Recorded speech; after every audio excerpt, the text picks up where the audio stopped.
नमस्कार। आप सुन रहे हैं द बॉलीवुड रेडियो और मैं हूं आपके साथ आकाश। दोस्तों, आज किस्सा है रेखा का। मौका था ऋषि कपूर और नीतू सिंह की शादी के रिसेप्शन का। तारीख 22 जनवरी साल 1980।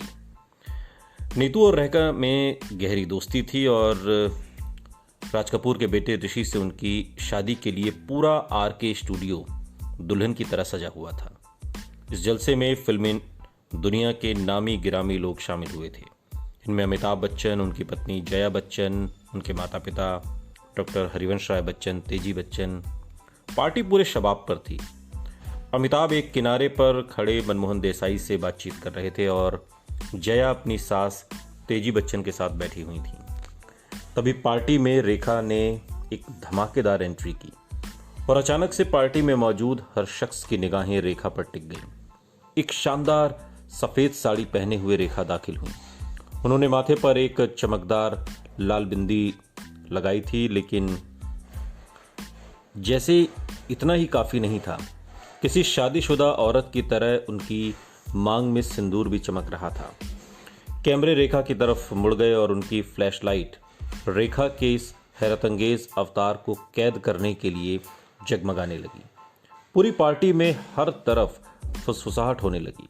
लोग कानाफूसियां करने लगे कि क्या रेखा ने शादी कर ली है। सिनेबिल्ड्स मैगजीन ने उस शाम की महफिल के माहौल का हाल कुछ इस अंदाज में बाद में बयां किया।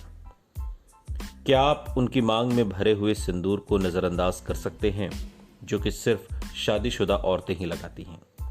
यहां तक कि फिल्मी दुनिया की महिलाएं चाहे जितनी फैशनेबल हों, लेकिन इस तरह से सिंदूर नहीं लगाती। आखिर वो साबित क्या करना चाहती थी कि उनकी शादी हो चुकी है।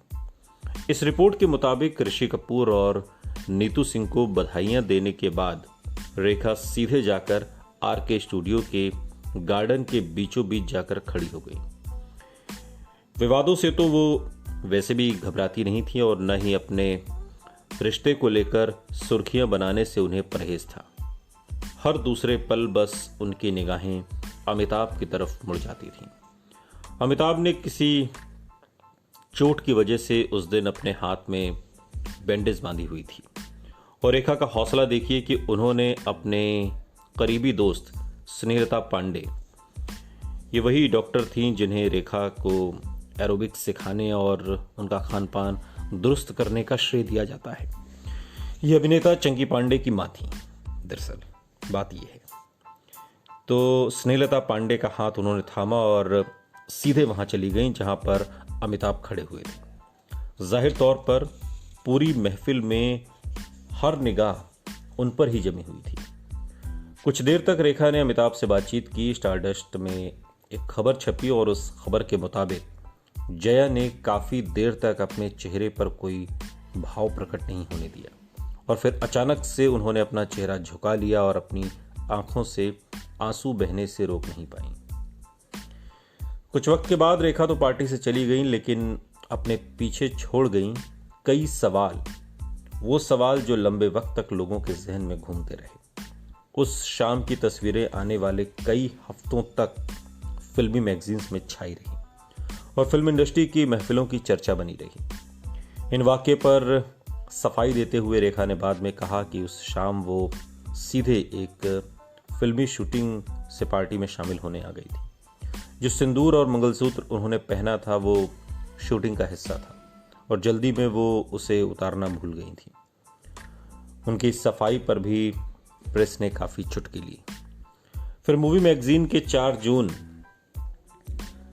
1982 को जब ये मैगजीन छप कर आई जून के महीने में, उस अंक में छपी खबर के मुताबिक राष्ट्रीय फिल्म पुरस्कारों के दौरान जब उन्हें फिल्म उमराव जान के लिए राष्ट्रीय पुरस्कार से नवाजा जा रहा था, तब उस समय देश के राष्ट्रपति नीलम संजीव रेड्डी ने उनसे पूछा था, आप अपनी मांग में सिंदूर क्यों लगाए हुए हैं।